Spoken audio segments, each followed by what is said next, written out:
ఇల్లాలు ప్రియురాలు పార్ట్ 3. మేఘన గ్రోసరీస్ అన్నీ ప్యాక్ చేస్తుంటే ఫోన్ వస్తుంది. మేఘన, నీ ఫోన్ చాలాసేపటి నుంచి మోగుతుంది, వెళ్ళి ఒకసారి చూడరాదు అన్నాడు రోమియో. థ్యాంక్ యూ అండి, ఇప్పుడే వెళ్ళి చూస్తాను అంటూ మేఘన లాకర్ దగ్గరకు వెళ్ళి తన ఫోన్ తీసుకుంటుంది. దేవ్ గారు ఏంటి ఈ టైంలో కాల్ చేస్తున్నారు? ఎప్పుడూ ఫోన్ చేయరు కదా ఈ టైంలో. ఏమైనా అర్జెంట్ వర్క్ ఉండి ఉంటుంది, అందుకే కాల్ చేశారేమో అని వెంటనే దేవ్కి కాల్ చేస్తుంది మేఘన. కాల్ లిఫ్ట్ చేయగానే దేవ్ ఆమెని తిడుతూ ఉంటాడు. ఎన్నిసార్లు కాల్ చేయాలి, లిఫ్ట్ చేయవా అని గట్టిగా అరుస్తాడు. ఫోన్ నా దగ్గర లేదు, అందుకే లేట్ అయింది అంటుంది మేఘన. ఇక్కడ నుంచి ఫోన్ ఎప్పుడు నీ దగ్గరే పెట్టుకో, కాల్ చేసిన ఫస్ట్ రింగ్కే లిఫ్ట్ చేయాలి అంటాడు వార్నింగ్ ఇస్తున్నట్టుగా. ఫోన్ నా దగ్గర పెట్టుకుంటే నా జాబ్ తీసేస్తారు, ఈయనకు ఏం చెప్పాలో ఏంటో అని ఆలోచిస్తుంది. నీకే వినిపించలేదా నేనేమన్నానో? ఫోన్ నీ దగ్గర పెట్టుకుంటావా లేదా అని అరుస్తాడు దేవ్. నా దగ్గర పెట్టుకుంటాను సార్, ఎందుకు కాల్ చేశారు అని అడిగింది. మేఘ్న ఆఫ్టర్నూన్ లంచ్ చేసిన తర్వాత ఇంటికి వచ్చే అంటాడు దేవ్. డ్యూటీ దగ్గర ఏం చెప్పాలో అర్థం కాక, సార్ నాకు కుదరదు అంటుంది.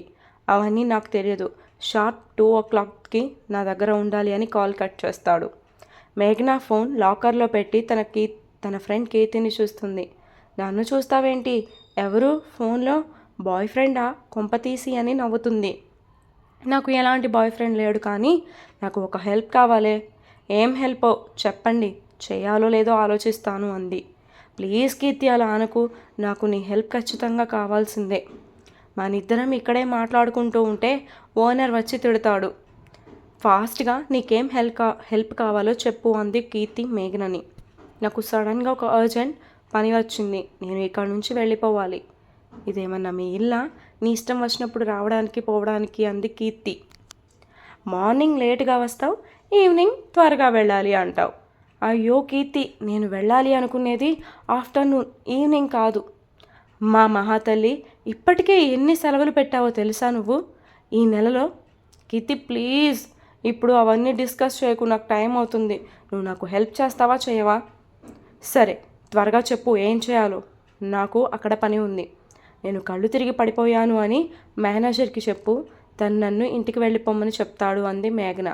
పడిపో త్వరగా, ఇంకెందుకు ఆలస్యం అంటుంది కీర్తి. ఇప్పుడే కాదు, నేను అందరి ముందు పడిపోతాను. సరే మేడం, నీ డ్రామా నువ్వు కంటిన్యూ చేయి, నేను చెప్తానులే అంటుంది కీర్తి. థ్యాంక్ యూ కీర్తి, నువ్వు నా బెస్ట్ ఫ్రెండ్ అంటూ వెళ్ళిపోతుంది మేఘన అక్కడి నుంచి. ఇందాకేమో నీ పన్ను నువ్వు చూసుకో అని వార్నింగ్ ఇచ్చింది, ఇప్పుడేమో బెస్ట్ ఫ్రెండ్ అంట. ఏంటో ఈ పిల్ల అనుకుంది. ప్లాన్ ప్రకారమే కళ్ళు తిరిగి పడిపోతుంది మేఘన. ఆమెను చూసి కీర్తి కంగారుగా వెళ్ళి, మేఘన ఏమైంది నీకు అని గట్టిగా అరుస్తుంది. సూపర్ మార్కెట్లో ఉన్న కస్టమర్స్ అందరూ కూడా చుట్టుముడతారు. మేనేజర్ వచ్చి ఏమైంది ఇక్కడ అని అడుగుతాడు. మేఘన కళ్ళు తిరిగి పడిపోయింది అని కీర్తి చెప్తుంది మేనేజర్కి. సరే తనని రెస్ట్ రూమ్కి తీసుకుని వెళ్ళండి, కస్టమర్స్ అందరూ డిస్టర్బ్ అవుతారు అని చెప్తాడు మేనేజర్. కీర్తి రూమ్లోకి తీసుకువెళ్ళిన తర్వాత మేఘన నవ్వుతుంది, ప్లాన్ సక్సెస్ అని. ఒక 30 minutesకి మేనేజర్ మేఘన దగ్గరకు వెళ్తాడు. కీర్తి ఇప్పుడు ఎలా ఉంది ఈ అమ్మాయికి అని అడుగుతాడు మేనేజర్. సార్ తనకి ఈ మధ్య హెల్త్ బాగోవడం లేదంట, మాటికి కళ్ళు తిరిగి పడిపోతుంది. చూస్తుంటే మేఘన చాలా నీరసంగా కనిపిస్తుంది. ఈ అమ్మాయి ఇంటికి వెళ్ళి రెస్ట్ తీసుకోవడం బెస్ట్ సార్ అని చెప్పింది కీర్తి మేనేజర్కి. సరే ఎలానో హాఫ్ డే వర్క్ చేసింది కదా, ఇంకో హాఫ్ డే లీవ్ తీసుకోమని చెప్పు అంటాడు మేనేజర్. అలానే సార్ అంది కీర్తి కూడా. మేనేజర్ వెళ్ళిపోగానే మేఘన నవ్వుతూ కీర్తికి థ్యాంక్స్ చెప్పి వెళ్ళిపోతుంది అక్కడి నుంచి. దేవ్ గారు ఈ టైంలో ఎందుకు రమ్మన్నారు అని కంగారుగా వెళ్తుంది దేవ్ దగ్గరకు. తను లోపలికి వెళ్ళగానే దేవ్ కోసం చూస్తుంది. అక్క మీరేంటి ఈ సమయంలో వచ్చారు అని అడుగుతాడు బిట్టు మేఘనని. ఏం లేదు, చిన్న పని ఉండి మీ నాన్నగారు రమ్మన్నారు. దేవ్ సార్ ఇంకా రాలేదు ఆఫీస్ నుంచి అని అడుగుతుంది. లేదు డాడీ ఇంకా రాలేదు. డాడీ ఎప్పుడు ఈవినింగ్ 6కి వస్తాడు కదా, నువ్వేంటి ఇప్పుడు డాడ్ కోసం వచ్చావని అడుగుతాడు బిట్టు. మీ డాడ్ రమ్మని పిలిచారు, అందుకే వచ్చాను అని చెప్పింది మేఘన. అక్క ఇదిగో ఐస్ క్రీమ్ తింటావా అంటూ మేఘనాకి ఒకటి ఇస్తాడు బిట్టు. నాకు ఇప్పుడేం వద్దు, అయినా నువ్వు ఐస్ క్రీమ్ తింటున్నావేంటి, దేవ్ గారికి తెలుసా అని అడుగుతుంది. డాడీ మార్నింగ్ ఐస్ క్రీమ్ అడిగినందుకు తిట్టారు. నేను అలిగి పొద్దున్న స్కూల్కి వెళ్ళలేదు. అందుకే పని అంకుల్తో నాకు ఐస్ క్రీమ్ తెప్పించి ఇప్పుడే ఇచ్చారు, తింటున్నాను అన్నాడు బిట్టు. డాడీ ఇంటికి వచ్చేలోపు ఈ ఐస్ క్రీమ్ తినేయాలని ఆర్డర్ వేశారు. నాకేమో 4 ఐస్ క్రీమ్స్ తెచ్చారు అంకుల్. నా బుజ్జి పొట్టలో 3 పట్టాయి. ఒకటి మిగిలిపోతే డాడీ తిడతారు. ఎందుకో డాడీకి ఐస్ క్రీమ్ పేరు ఎత్తినా, ఐస్ క్రీమ్ని చూసినా కోపం వస్తుంది. ఇంట్లో ఐస్ క్రీమ్ కనిపించిందనుకో మనల్ని తిడతారు. అందుకని నీకు ఇస్తున్నా, తిను అన్నాడు బిట్టు. అయితే నీకు ఐస్ క్రీమ్ ఎక్కువైందని నాకు ఇస్తున్నావా అంటుంది మేఘన. అవును అంటాడు బిట్టు. నీతో కట్టిఫ్ బిట్టు, ఇంకా నా మీద ప్రేమతో ఇచ్చావేమో అనుకున్నాను అంది మేఘన. మేఘన అక్క తొందరగా తిను, కరిగిపోతుంది అంటాడు బిట్టు. అబ్బా నేను నీలా తొందరగా తినలేను, ఎలానో మీ డాడీ ఇంకా ఇంటికి రాలేదు కదా, స్లోగా తింటే ఏమవుతుంది అంది. స్లోగా తింటే ఏమవుతుంది అంటూ ఐస్ క్రీమ్ నోట్లో పెట్టుకుందో లేదో దేవ్ లోపలికి అడుగు పెడతాడు. మేఘన ఐస్ క్రీమ్ తినడం చూసి ఆమె చేతిలో ఐస్ క్రీమ్ తీసుకొని పక్కన పడేస్తాడు దేవ్. దేవ్ని చూసి ఫ్రీజ్ అవుతుంది మేఘన. ఎద్దులా ఉన్నావు, ఇంకా చిన్నపిల్లల ఐస్ క్రీమ్ తింటావేంటి అంటాడు దేవ్ కోపంగా మేఘనని. అది సార్ అంటుంటే షటప్, మూసుకొని నా వెనకాల రా అంటాడు దేవ్. మేఘన అక్క వెళ్ళు, డాడ్ పిలుస్తున్నారు కదా నిన్ను, ఇప్పుడు చాలా తిట్లు తింటావు నువ్వు అన్నాడు బిట్టు. బిట్టు ఇది చీటింగ్, మనిద్దరి ఫ్రెండ్షిప్ మర్చిపోయావా, ఇలా ఎక్కిరిస్తున్నావు ఎందుకు అని బెక్కమొహం వేస్తుంది మేఘన. ఏం లేదు, పొద్దున్నే డాడ్తో నేను తిట్లు తిన్నాను, నువ్వు కూడా తింటే సాటిస్ఫాక్షన్ అని అంటాడు. బిట్టు నీలో స్వార్థం బాగా ఎక్కువైపోయింది, చాలా తగ్గించాలి, మంచేదో చెడదో నీకు తెలియజేయాలి. అవన్నీ చెప్పడానికి అమ్మలేదుగా అని బాధపడతాడు బిట్టు. మేఘనకి కన్నీరు ఆగదు బిట్టు ఆ మాట అనగానే. నేనే నీ అమ్మనని ఎలా చెప్పాలి నీకు అని బాధగా చూస్తుంది బిట్టు వైపు మేఘన. మేఘన ఎంతసేపు అని అరుస్తాడు దేవ్ రూమ్లో నుండి.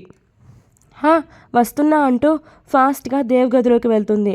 దేవ్ కోపంగా మేఘన చేయి పట్టుకొని బెడ్ మీద పడేస్తాడు. ఎంతసేపు పిలవాలి నిన్ను అంటూ కోపంగా ఆమె మీదకు బెండ్ అవుతాడు దేవ్. సార్ ఏం చేస్తున్నారు మీరు, బిట్టు కింద ఉన్నాడు అంటుంది భయంగా. అయితే ఏంటి, నాకేమైనా భయమా అంటూ ఆమె మెడ దగ్గర ముద్దు పెడతాడు దేవ్. ఈరోజు కూడా ఆఫీస్ నుంచి లేట్గా వస్తారా అంటుంది నేహ మార్నింగ్ ఆఫీస్కి పంపే ముందు. తప్పదు, చెప్పాను కదా ప్రాజెక్ట్ కంప్లీట్ చేసేదాకా మా మేనేజర్ మమ్మల్ని వదిలిపెట్టడు అని. అలా అనకమ్మా, త్వరగా రావచ్చుగా, నీ మీద బెంగగా ఉంటుంది అంది. నేను దూరం అయితే నీకు బెంగగా ఉంటుంది, పక్కనుంటే టార్చర్ పెట్టు అంటాడు అమర్. నిన్ను ఏమైనా అన్నానా అసలు అంటుంది మొహం ఇన్నోసెంట్గా పెట్టుకొని నేహ. వద్దు మేడం వద్దు, మీరు అలా ఫేస్ని ఇన్నోసెంట్గా పెట్టొద్దు, ఇంకా నేను వెళ్తాను, ఆఫీస్ టైం అవుతుంది అంటాడు అమర్. మరేమో నువ్వు వచ్చేటప్పుడు నేహ నువ్వు చెప్పాల్సిన అవసరం లేదు, chocolates, biscuits, cool drinks, ice creams అన్నీ తెస్తాను, ఓకేనా అంటాడు. గుడ్ బాయ్, నేను చెప్పకముందే అన్నీ తెచ్చేసా. ప్రతిరోజు మన మార్నింగ్ డ్యూటీ ఎలా అయితే రొటీన్గా ఉంటుందో, నేను ఆఫీస్కి వెళ్ళే ముందు నువ్వు చెప్పే లిస్ట్ కూడా అంతే రొటీన్గా ఉంటుంది.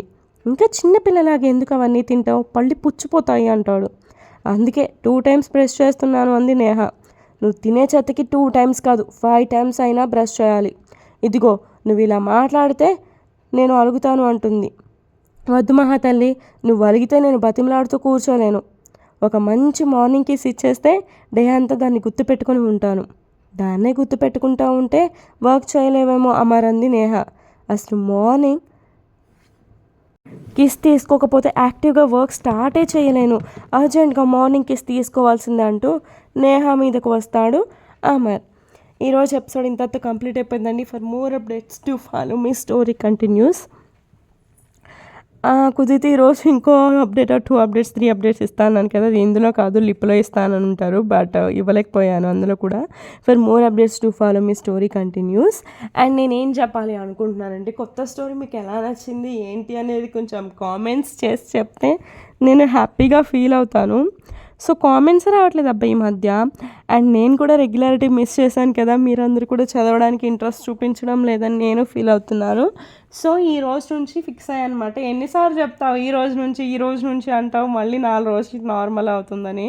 ఈ రోజు నుంచి అయితే నేను మ్యాక్సిమం ట్రై చేస్తాను అనమాట. అండ్ ఏంటంటే ఎవరో నీ బేబీ అయితే కంపల్సరీగా ఒక అప్డేట్ ఇస్తాను. అండ్ ఒకరోజు నీతోనే అన్ని, అండ్ ఇంకో రోజు ఇల్లాలు ప్రియురాలు స్టోరీ ఇస్తాను. అండ్ ఇది చాలా బాగుంటుంది కూడా స్టోరీ, ముందు ముందు రొమాంటిక్గా, ఇంకా సస్పెన్స్గా అని లేదు, ఒక డ్రామాలాగా ఈజీగా వెళ్ళిపోతుంది. బట్ నచ్చుతుందనే అనుకుంటున్నాను అందరికీ. ఆల్రెడీ మీ అందరికీ కొంత గొప్ప స్టోరీ అర్థమైందని అనుకుంటున్నాను. ఈ ఎపిసోడ్తో మీకు చాలా వరకు క్లారిటీ వస్తుంది అనుకుంటున్నాను.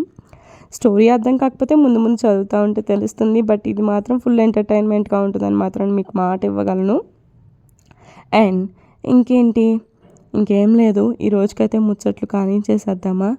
ఈ స్టోరీ ఏంటి చిన్న చిన్న అప్డేట్స్ ఇస్తుందా అనుకున్నాను, ఎందుకంటే అప్డేట్స్ లేవు కాబట్టి. సో ఇది ఎంకరేజ్ చేసి చాలా ఫాస్ట్గా గ్రోత్ అవుతుంది అనుకోండి, అప్పుడు నేను కూడా మీకు త్వరగా అప్డేట్స్ ఇవ్వడానికైతే మ్యాక్సిమం ట్రై చేస్తాను. బట్ మీరు మాత్రం లైక్, షేర్, సబ్స్క్రైబ్, కామెంట్ చేయడం మాత్రం మర్చిపోకండి. మీకు స్టోరీ ఎలా నచ్చుతుంది, ఎంతవరకు నచ్చుతుంది, ఏంటి అనేది కూడా కామెంట్ చేసి చెప్పండి. మీ అభిప్రాయాలు కామెంట్ చేసి చెప్తేనే నేను కూడా ఇంకా ఫాస్ట్గా అప్డేట్స్ ఇవ్వాలి అని అనుకుంటాను. So bye, love you all of you. Good afternoon. నాకు తెలిసి నేను మీకు అప్డేట్ ఇచ్చేటప్పుడు ఆఫ్టర్నూన్ అవ్వచ్చు. సో అందుకే ముందు గుడ్ ఆఫ్టర్నూన్ అని విష్ చేస్తున్నా. Bye, love you all of you.